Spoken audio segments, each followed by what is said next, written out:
Hello, YouTube. This is your poster child for overactive, and this is an episode of the Kitchen Table Apologist. This is going to be my attempt to help explain Christianity in a way that other people would understand.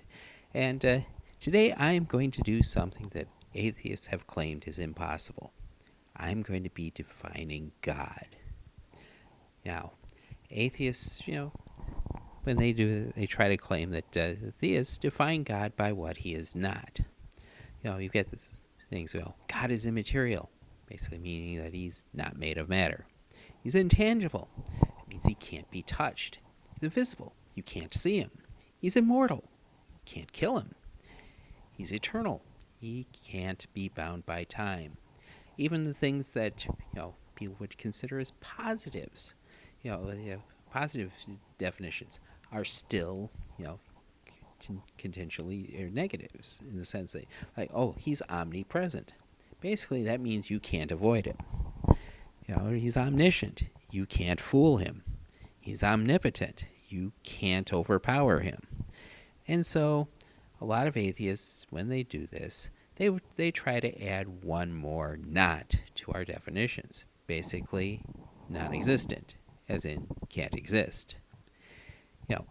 To do this, they bring up what they call the invisible gardener argument.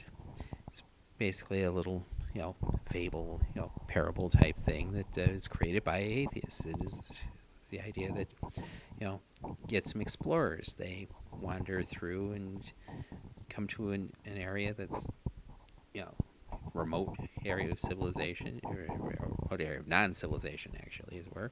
They see this beautiful garden, and it's obviously, the theist who's there, who's a theist and an atheist, says that, oh yeah, there must be a gardener here. And the other guy says, no, there's no gardener here. So what they do is they put up, fences to seal it off, so if there's a gardener there, he has to, climb over the fence and set up guard dogs so that if he, sniffs and gets that way, detected that way, set up cameras, searchlights, all this stuff.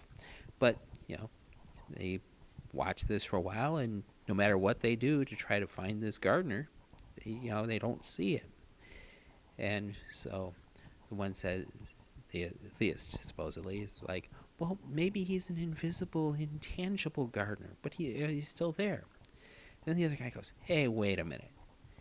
What is the difference between your invisible gardener and no gardener at all, or an imaginary gardener? How do you know that there's a gardener? Because we have no way of detecting him. It's basically a cousin to the old substance argument.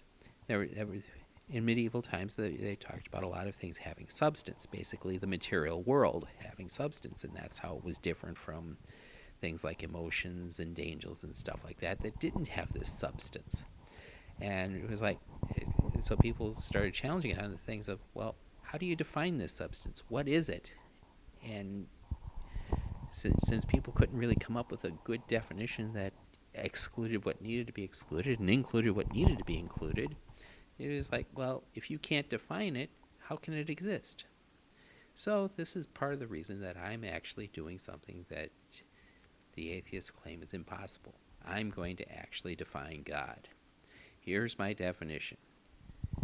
God is an intelligence outside of the world that can affect change within the world.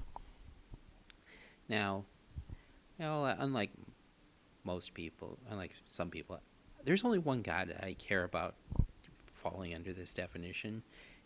Basically the Christian God. So this is the one I'm going to show that this God, it fits the definition, and together, basically with all the negatives that are normally postulated. Yes, a God that is outside of the world and is not made of any material within it would, by definition, be immaterial. You wouldn't be able to touch him. That would make him intangible. You wouldn't be able to see him because he's not in the world to be seen. That makes him invisible. Now, if he can affect change from outside of the world, he's also outside of the world's time stream. So there's no moment of time in the timeline of the world where God isn't present and capable of interacting. This would make him eternal. Now, for immortality, you can go the eternal thing, like since he can't be killed that because he's eternal. Also, because he's immaterial, there's nothing to potentially to kill, so he's immortal that way. As for omnipresence, if God can affect change from outside of the world, he can do so at any location within the world. So that covers omnipresence. As for omniscience, if he can affect the world, he obviously knows what's there. Because he can affect it. If he's from outside, he can do whatever is needed. And if in the absolute worst sense, weirdest sense, as it were, not worst, not good to talk about that when you deal with God, in the sense that, if he knows what's going to happen, because he knows how it's going to happen, he knows everything that needs, so he's omniscient. And from this position, who could resist him? There we go. There's your omnipotence. And so we've got, all these various qualities, these various not qualities, as the atheists like to call it, but they're completely covered under this definition that I have, which is, the intelligence outside of the world that can affect change within it. Now, could such a thing as what I have defined actually exist? Well, let me ask you something. Have you ever read a fiction work? Well, if you have, you've actually experienced a world created by an intelligent being outside of that world, and yet influences and affects change within that world. Write down the world. You write down words, and the world changes to match that. There you go. There's such a being right there. Have you ever seen a movie? The same sort of thing. You've got a director who basically tells the actors what to say, how to say it, when to say it, and stuff like that, and creates a story. And it's set in a world created by an outside intelligence that can affect it. It's not part of the world. There you go. And have you ever played in a role-playing game? Now, not a lot of you have, not a lot of everybody has, but I have. I've even run some of these things. And in this case, this person who runs it calls it game master, dungeon master, whatever you want to, whatever the particular title is for the particular game, is an intelligent, being, not part of the world, capable of affecting change within it. And the people who are playing those characters, which if you were in one of those games, would include you were an intelligent being outside of that world and affecting change within it.